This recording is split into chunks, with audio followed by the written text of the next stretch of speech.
of the present Georgia Accrediting Commission. Professor Stewart published a manual for high schools during the 1903-1904 school year and accepted applications from high schools during that year. He published the first list of accredited schools in 1904. Some of Dr. Stewart's outstanding accomplishments are the accrediting process for Georgia high schools, which became the Georgia Accrediting Commission, the organization of the Georgia High School Association, which was the District High School Association, leadership in the organization of the Secondary Commission of the Southern Association of Colleges and Schools, the organizing and editing of the Georgia High School Quarterly, leadership in the fight for legislation for tax-supported high schools, and the longtime leadership for improved curriculum and organization of high schools.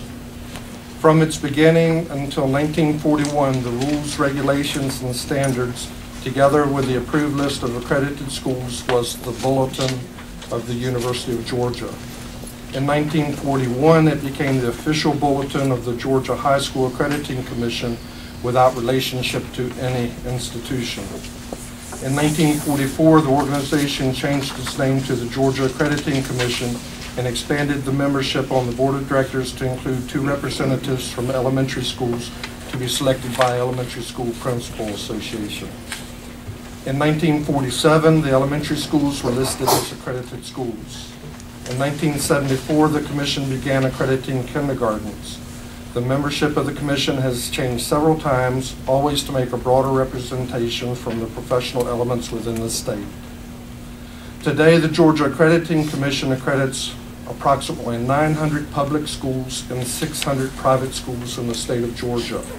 The Georgia Accrediting Commission is an independent agency governed by a board of elected educators who have an interest in education in Georgia. The governing board is made up of teachers, instructional supervisors, school administrators, superintendents, regional education services agency directors, Georgia Department of Education leaders, and college personnel who are responsible for the preparation of teachers and other professional educators. The mission of the Georgia Accrediting Commission is twofold. One, to establish standards promoting instruction of high quality for the children of Georgia, and 2, to encourage schools to meet the established standards. The GAC provides an accreditation process designed to establish and uphold those standards, to strengthen the quality of education in each school, and to assure its membership and the general public that the established standards are related to best educational practices. And I'd like to make a few comments in general, and if they don't string together good, maybe you can rebundle them as you think about them. The first thing I have to say is we do not accredit school systems. We accredit schools. So in private schools, if there is a school that's made up of 2 geographical locations, we treat them as 2 schools. They can have the same governing board, but they must have at the new location the same structure and administration, principal, etc., quality teachers that are qualified according to our specifications. When we have standards that deal with that linkage between governance and leadership for private schools, we did not produce the same kinds of standards and requirements for public schools at this time. One of the major reasons the board was at least not interested or saying let's table it for a while is that public schools have a different sort of arrangement with governance that many times has more teeth than a governing board. And so it turns out that, now I don't want to say that I know what they do, but the structure is different and it has accountability built into it. Now, if there is trouble on a board of education, we would only become involved in that if a board member was bypassing militarily the chain of command and going around the superintendent and perhaps around the principal. I have worked in weekend workshops with probably 60 boards of education in the last 25, 30 years. It is not unusual for a board member to be an advocate for one group of employees of the school system. For example, we found on one of our studies that a board member met every morning at 7 o'clock with all the people in maintenance. He got to know them very well, and he was an advocate for them, so when they have a meeting and something come up or he brought it up, he was going to speak very positively for the maintenance people. Okay? There are others as we work around the state that want to deal directly with the teachers or directly with the principal. If you look at the chain of command, the superintendent sometimes gets left out. In those cases, we would say something and we would do something.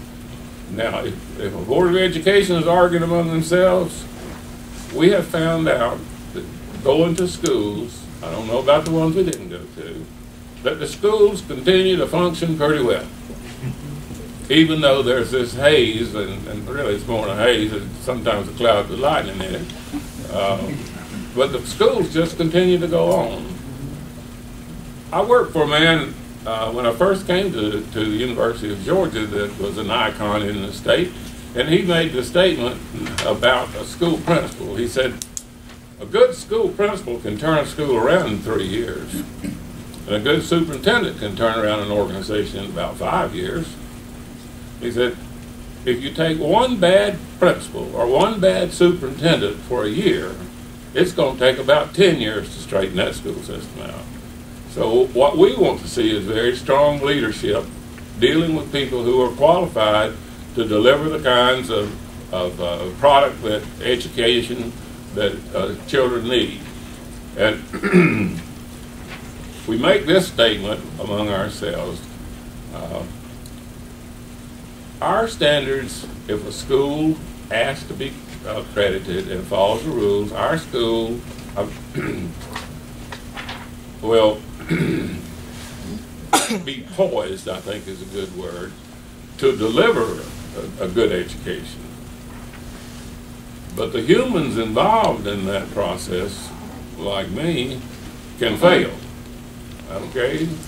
We don't want to punish the children over that failure. So we try to stay away from that part of it if we can. But if you look at the standards, if you do these things, you're ready then to be successful. And children are going to be dealt with in what I call SOAP, because it's an acronym for where we think that children should be if they're in school, and schools should be. First thing, they ought to be safe. Okay? We have such arrangements made that we say, if you're going to join us, you got to be safe. A school ought to be well organized, and we look at that kind of organization. Now, the children should accomplish something, but we don't look at achievement test scores, and we don't look at district championships and various kinds of extracurricular activities. But we do ask teachers and ask the principal and tour the school to see that they have a facility that's safe, a facility where lighting is sufficient for children to learn, and we observe children from class to class, because a good organization will also be well disciplined. And I don't mean that in a negative sense, it simply means the organization is going to run well. So we got safety, organization, achievement, and the last one, some people don't believe in it, it's pleasure. School ought to be fun. I don't mean that it takes away from learning. Learning itself, the accomplishment of that, is very much fun. It is something that children want to do when they go to school.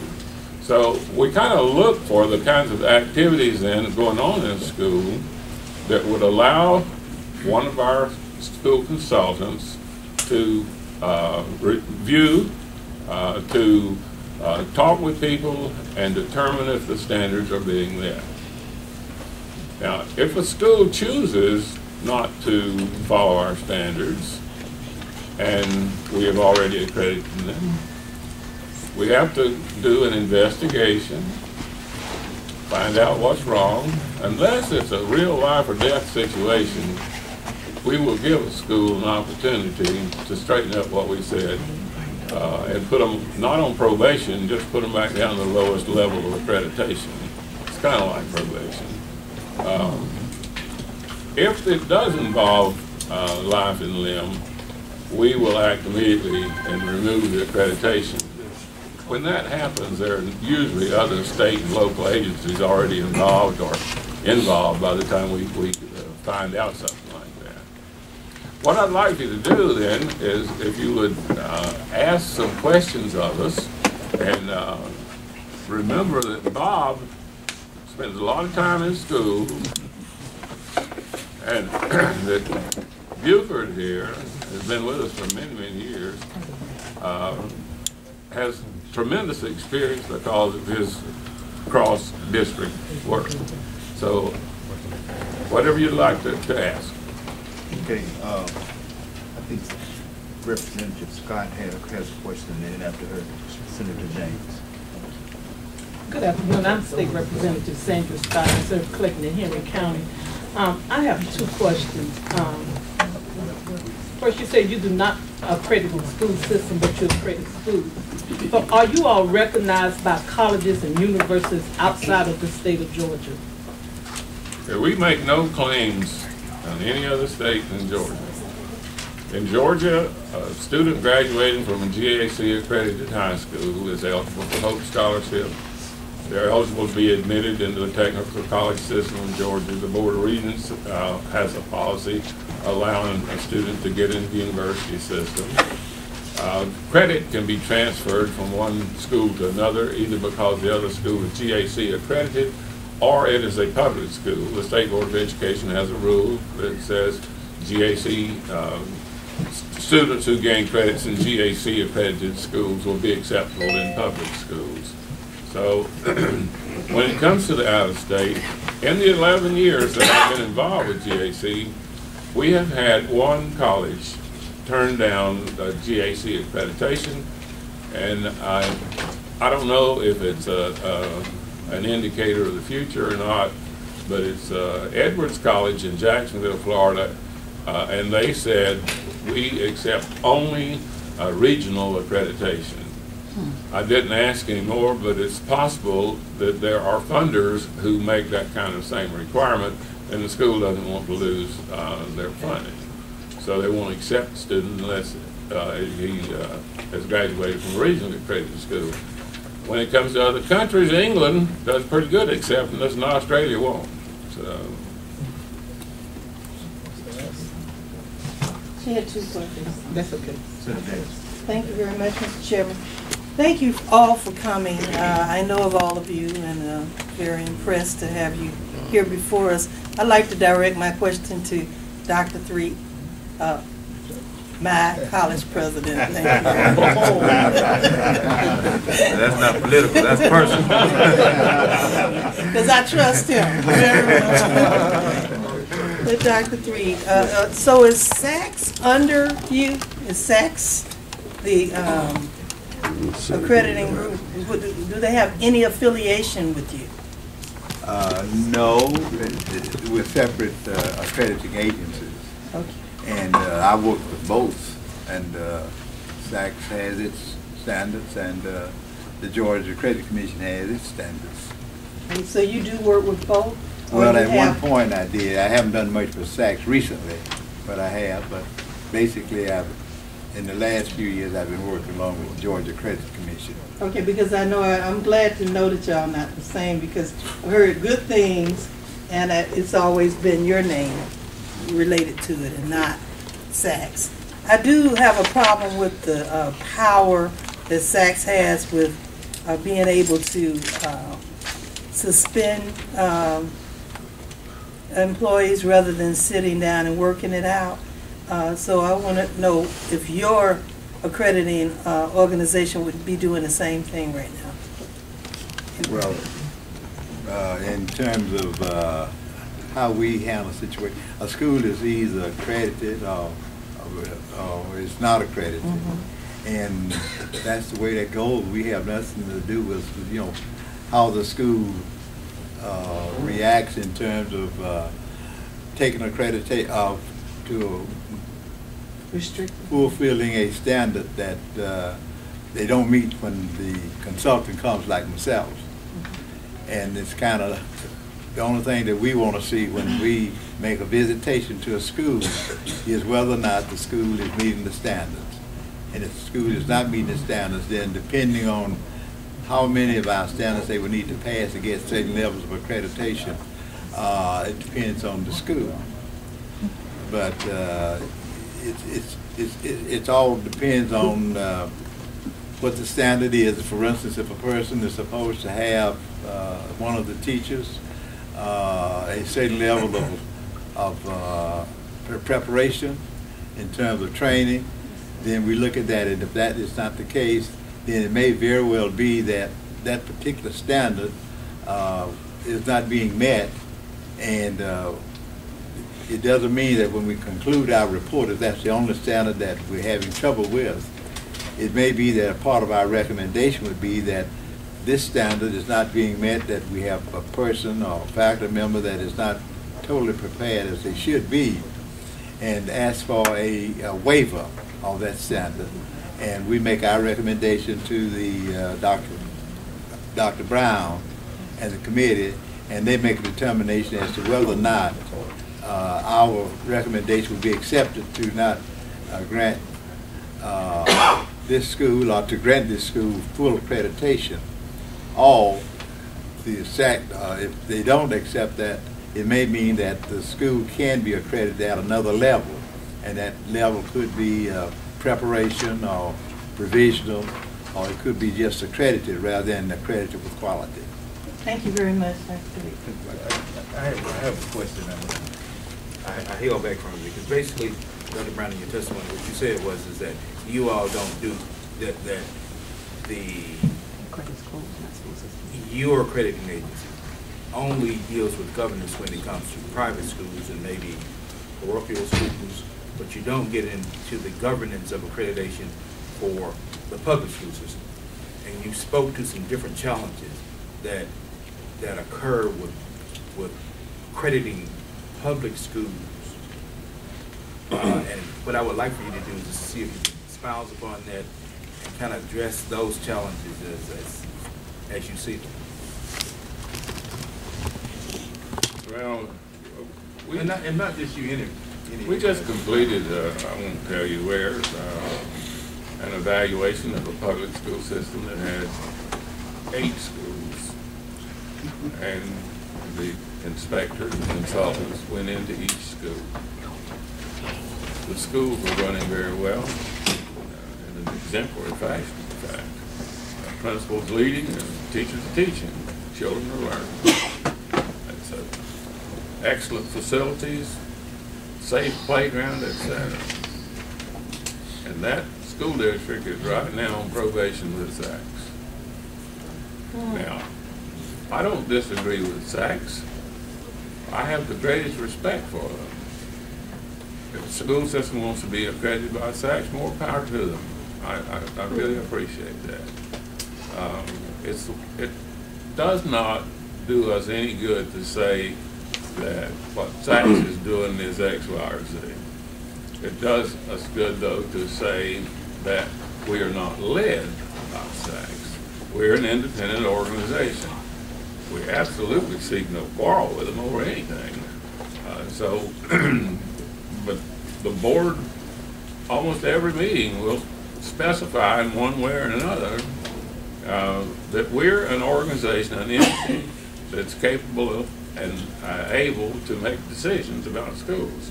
Okay, but maybe not you, but either of y'all, you said there was a challenge, there were some challenges that you would be confronted with if you were to go in and to speak to the accrediting the governance of public schools.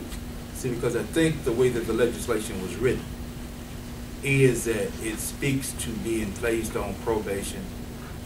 Did we just write in SACS as the only one who could speak to this in the legislation? No. No, it's an accrediting agency, but governance is one of those issues I think that they had to speak to. But if SACS is the only one who is speaking to governance, then even if we did get our school accredited by you, then we will still have the problem of overcoming the governance challenge that is a monopoly for SACs. We've discussed exactly that as the board has. You've outlined it well. It's somewhat of a dilemma even with the board. That's why we have not, they've not gotten into governance of the public school board at this point. The way they talk, I don't think it will get into it. It may not be helpful, and because we don't put people on probation. We reduce them to the lowest level of accreditation and see if they can work through it. If they can't, then we give them opportunities, we hear them. If they can't do it, then we have to revoke their accreditation. And we do so. But we don't put them on probation. We don't have a concept of probation. That's what I was. You wanted to talk? And Thank you. And then Senator Davenport. So I can see you. I have a question. My understanding of the 3 accrediting agencies through the State Department of Education is, one is SACS. Well, I'll start with the oldest one, 1904, your accrediting body. And then there's SACS, and then it's the one for the private schools, correct? Private Christians. Yes. Then the bill is addressing one aspect of what SACS does, and that's the governance issue. And that is not what your accrediting body does, correct? So that the bill says governance-related issues, which would mean if the accrediting agency was the Georgia Accrediting Commission, you wouldn't reach that because you accredited schools. Am I right? That's correct. Okay. So that the issue would never be before you because that is not the method in which they have selected to accredit schools. And they are approved from the State Department of Education just like the other 2. That's the difference.